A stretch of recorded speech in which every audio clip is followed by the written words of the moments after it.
Hey, Boone! You were late today, weren't you? Why the hell are you going to lunch with everyone else? You don't get lunch today. Pick up your damn phone. You owe me an hour. You can't seriously think you get a lunch after showing up late. Good afternoon, Mr. Abrams. Apologies. I left my seat for a few minutes to call the hospital to check on the old lady this morning. I'll be back immediately. I see. That's right. Your excuse for being late today was that you were helping someone in a medical emergency, wasn't it?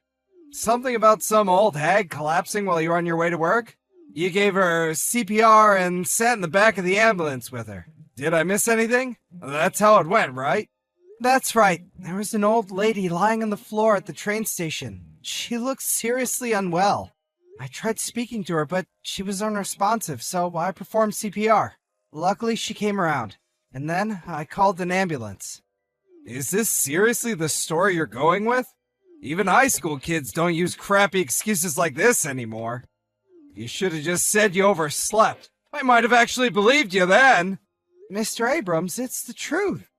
I understand it might sound like an excuse because it's not exactly the sort of thing that happens every day, but it's true. I never imagined I'd get wrapped up in something this dramatic either. Yeah, I've heard enough. I get the gist of your story now. I just don't believe it, truant boy. Truant boy Boone! It's got a ring to it! You're a real pansy, you know that, truant boy? You call yourself a man? You always try to evade responsibility like some pitiful worm. Really grinds my gears. The way you go around the office with that stupid grin on your face, brown-nosing everyone. You're such a suck-up. Why not just be a man about it and admit what you did? To top it off, you tried pulling the wool over my eyes with the lamest excuse I've heard this decade. Don't you feel embarrassed? It's not really like that. Look, you can't even defend yourself properly. Why? Because I'm right. You're surprisingly stupid for someone who graduated from the world-famous Peeps University. Did you bribe them for your degree? Anyone can see you only got hired at this company in the first place due to the university you studied at. You're not fooling me though, truant boy. I'm a firm believer in meritocracy. I'll get rid of anyone who doesn't make the grade without thinking twice.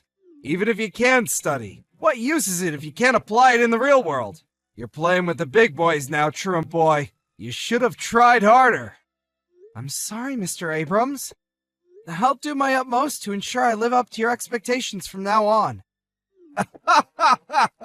Don't kid yourself. I don't expect anything from a dud like you. I already recommended the top brass fire you, so it's too late anyway. What? I'm gonna get fired? Surely no matter which way you look at it, this is going overboard. Why? Think about it. Being late signals a poor attitude towards work and disrespect towards the company. I'm a section manager, and 90% of the people I recommend for the chopping block end up being sent packing. At the very least, can you put in some effort before your dismissal notice comes? Use this as your final opportunity to do some good work for a change. Try not to let Peeps University down by becoming a complete failure. They're counting on you, truant boy. Boone, what time can I expect to see those files I asked you to get done? They should be done within the hour. Great. That leaves plenty of time then. Plenty of time? I need you to format, edit, check, and submit the PowerPoint slides in my shared folder. Just to confirm, do you mean you want all this done today? Yes, today. Why? Is that going to be a problem? There's no easy way to tell you this, so I'm just gonna come out with it. I'm celebrating an important occasion with my family today, so I'll be leaving at my regular home time. Besides, even if I got started on the files right now, it's doubtful I'd get them done by the end of the day. Is tomorrow really not possible? An important celebration with your family? You can do that whenever you like. And I need these files dealt with today, so you don't have permission to leave early. It's a man's job to work and make money.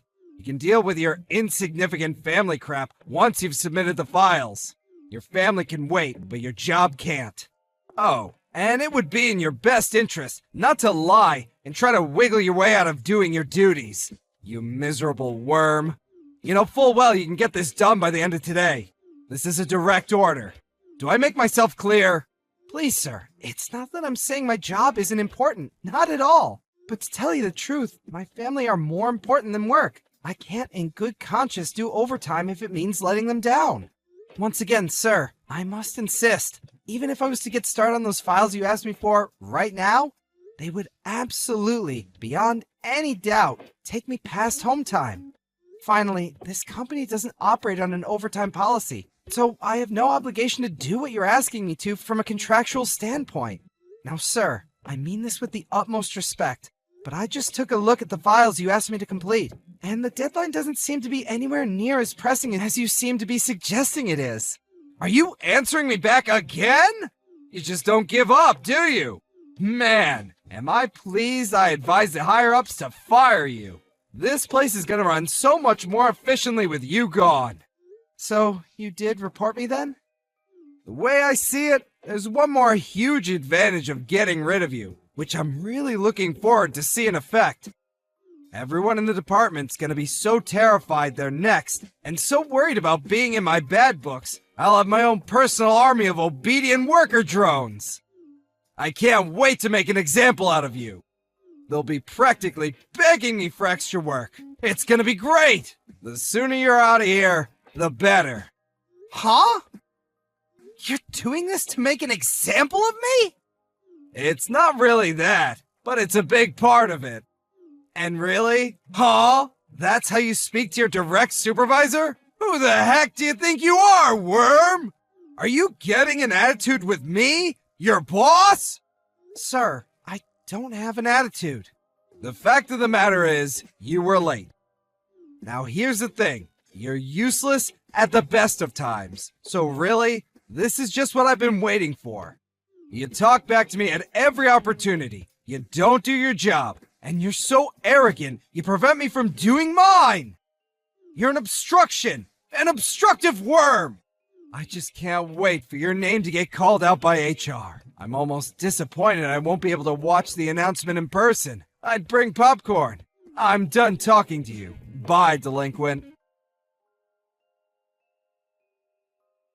Hey, Worm Boy, are you alive? I heard you got called into the CEO's office. Did he do it? Did he fire you? Actually, we did talk at great length about a certain person's dismissal. I knew it! LOL! Sucks to be you! I guess I was wrong. I thought HR would deal with you, but it looks like word made it right to the top instead. Looks like I wasn't the only one in this company who was sick of your attitude, huh? Imagine getting fired after trying to play the saint with some lazy excuse. You're so lame. Out of all my subordinates, past and present, you're probably the lamest dude I've ever managed at this company. My stomach hurts. Do you seriously think I'd fire the man who saved my mother's life? Who the hell do you think you are to act like this at my company? Huh? What's this? What are you even talking about, Worm Boy? Did you lose your mind? Did you finally crack under all the pressure? Phone call, 10 seconds. As I just told you on the phone, you need to get back at the office at once. Mr. President, sir. Why are you? Did I not just tell you? Boone saved my mother's life. I heard about how you were sending him all sorts of unpleasant messages using your company phone. So I asked him to pass me his. I'm sorry, sir. I'm really sorry, but I'm not sure what you mean. What does Boone have to do with your mother, sir? You're aware of why Boone was late the other day, are you not? Yes, I'm aware. Then you know full well what I mean, Sam. Go on, take a shot in the dark.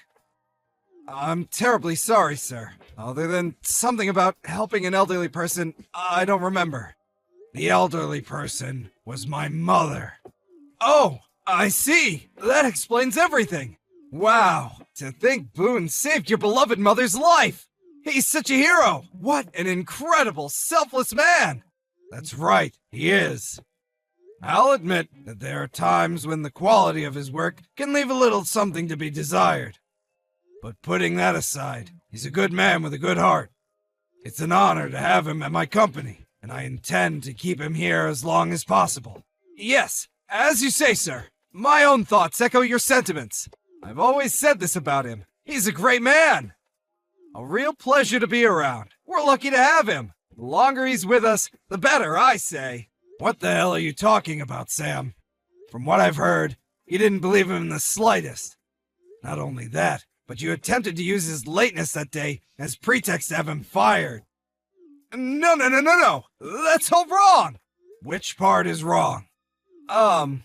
Well, you see, the thing is, Mr. Benson, I saw the report you filed with HR about how you claimed his attitude towards work is poor, about how he lacks the skills required to do his job properly. Ring any bells?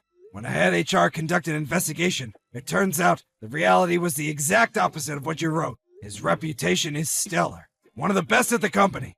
So, I think it's fair to say that what you've done here is file a false report, isn't it? No! It's not fair to say that at all! In fact, it couldn't be more unfair! Boone's got everyone fooled! He's been bullying and harassing me in secret this whole time! Are you just making excuses? That's funny. Judging from the chat logs, I could have sworn you hated people who try to worm their way out of things and dodge responsibility. You call yourself a man? And please, Boone bullying and harassing you? Do you have a shred of evidence to back that up? By that, do you mean he just had the courage to correct your mistaken opinions? Are subordinates not supposed to give their opinions to the boss? I'm sure that's the world you'd like to live in. Are your staff disqualified from telling you what they think? Or being honest when they're not capable of doing something simply by the virtue of the fact that they're lower down on the chain of command than you? Does your job consist of treading on and oppressing subordinates more talented than yourself? No, not at all. Please, sir, I'm being set up. To make matters worse, I've had reports from HR that you've been throwing your weight around the other employees in the department too? I've received several reports that you've tried to make an example of Boone to keep your other employees in line, and people have been treading on eggshells around you. I haven't just heard this from one or two people either. Almost all of the employees in your department are concerned and dissatisfied with the way you've been conducting yourself lately. What's your excuse this time? Mr. Benson, I'm deeply sorry. I accept what you say, and there may be some room for improvement in the way I conduct myself at work. I won't make an excuse. What I've done is inexcusable, which is why I'm begging you, please, to be merciful and make my punishment as lenient as you can. You admit wrongdoing, then? That you submitted a false report against another employee? That you abused your position of authority at this company to make the working environment needlessly stressful and difficult for your employees? Yes. I'm deeply sorry, sir. I see. That's good. If you admit wrongdoing, I'm satisfied. Mr. President! Thank you so much! However, just because I'm satisfied with your admission doesn't mean you're getting away with it. I only meant I'm satisfied with the matter that Boone is now settled. That said, there's the matter of all the other employees you hounded and harassed into resignation. What do you have to say for yourself about that? Excuse me? That's right. A large number of employees from your department handed in their resignations recently. I made sure to receive testimonies regarding your conduct from every single one of them. Testimonies claiming you were harassing them. Every single one of them. I don't know a thing about that. The timing was perfect. Just as you were about to call into my office to discuss the issue of mass resignations, I got word on how you'd been acting towards Boone. Tell me, Sam, where are you right now? You're awfully late. What's taking so long? I've been rushing back to the office the moment you called me. I'm so sorry, sir. I'm going as fast as I can. I'll be there really soon. Please, just hold on a little longer. You wouldn't lie to me, would you, Sam? It's the truth! Interesting. Is that hamburger tasty? Huh? The window, behind you. When I headed out to the store to buy myself a drink after I handed Mr. Benson my phone, I spotted Mr. Abrams in a restaurant 30 seconds away from the office, with a hamburger in one hand and his phone in the other. Given the situation, I thought it was best to report it to Mr. Benson. By that point, Mr. Abrams was so late back from his lunch that we decided we should go out and look for him. When he realized the company president was standing right behind him, he darted outside the restaurant faster than I thought it was possible for any human being to move. He was swiftly taken to the president's office, where all of the ex-employees who accused him of misconduct were waiting. With that, the meeting began. As his past misdeeds were laid before the president one by one, Mr. Abrams sat nervously in the corner, biting his nails and sweating profusely. His punishment? Amazingly, he didn't get fired, but he was demoted back down to the rank of a regular employee. Normally, offenses this severe would lead to dismissal. But it seems like Mr. Benson didn't feel comfortable letting a man like Sam Abrams loose on society.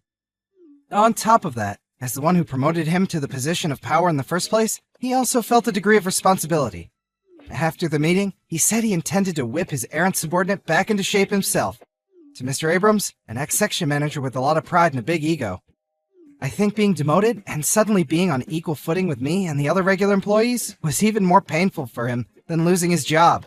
I found out later that Sam Abrams had a long history of harassing his subordinates, and had been doing it since before I joined the company. In total, he'd caused almost 10 employees to quit. These employees all received compensation, in the form of a lump sum deducted from Mr. Abrams' salary. The man himself is currently holed away in a tiny room at the back of the office, working as a member of the clerical staff, and is occasionally required to do odd jobs around the building for the other employees. There's something deeply satisfying about the man who used to make your life a living hell being forced to make you cups of coffee. LOL. Obviously, he deserves everything and is only himself to blame, so I don't have an ounce of sympathy for him.